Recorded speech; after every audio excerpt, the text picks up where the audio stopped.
100 shirts for only $395. 20 shirts for only $100. Greenleaf Printing and Designs has stupendous signage, printed and embroidered apparel, and promotional products for you. They're at 5526 Burkhart Road in Dayton and on the web at greenleafprinting.com.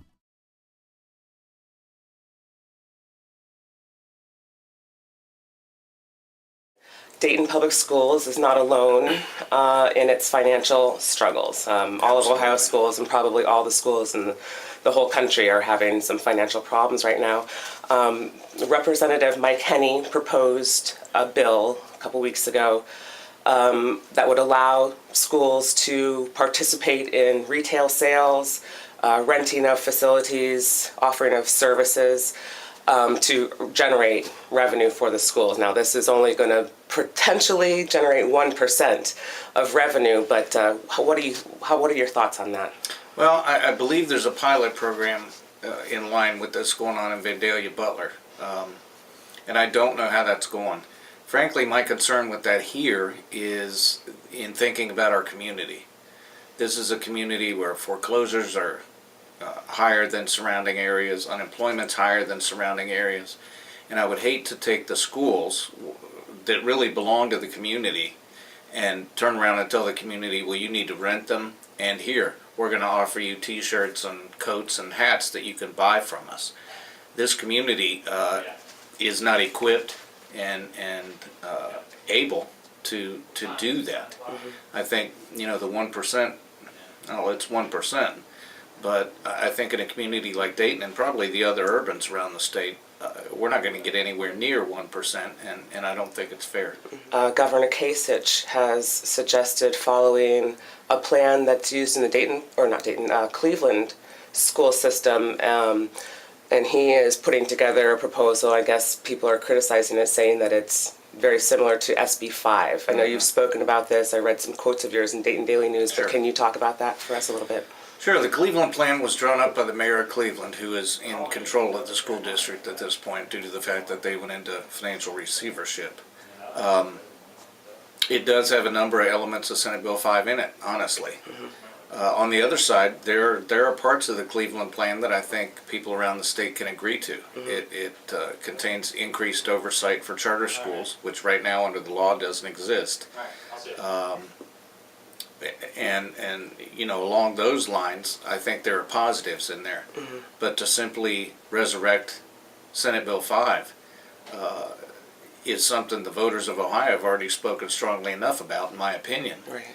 And I don't think trying to backdoor it into another plan, which then I understand the governor has mentioned, well, this might be something we can use for the whole state then. I don't think that's the right way to go. One of the things that concerns me most is, with the Cleveland plan, is eliminating the collective bargaining agreement and starting over. There are provisions in our collective bargaining agreements that go back 30 years in terms of rights that people fought for. And just to eliminate that and take it back down to zero and start over, we'll never get some of those rights back. Right. That's apparent in the principles of bargaining. So generally I'd say we're opposed to anything along the lines of the Cleveland plan. In addition, one of the reasons that the Dayton Public Schools are moving now is the collaboration that exists now between the teachers and the administration. I think that's at historic levels at this point. Positive things are happening. And I would hesitate certainly to say that what might work in Cleveland would work for us or Columbus or any other urban around the state, because we're all different and we're all in different situations. I think the decisions that need to be made to continue to move us forward need to be made at the local level with conversations between the teachers union and the superintendent, the executive principal, so forth and so on. That's the way we're going, and we've proven that it results in increased achievement. There seems to be a disconnect between the legislature and the decisions that they make about schools and what's actually happening in schools and the reality in school systems. How do we close that gap and so that we can get the legislature to really, do things that are going to substantially change and help schools? Right. One of the things we're doing, the superintendent in Dayton, Lori Ward, and I are a member of the Ohio 8 Coalition, which is a coalition of the 8 biggest urbans in Ohio.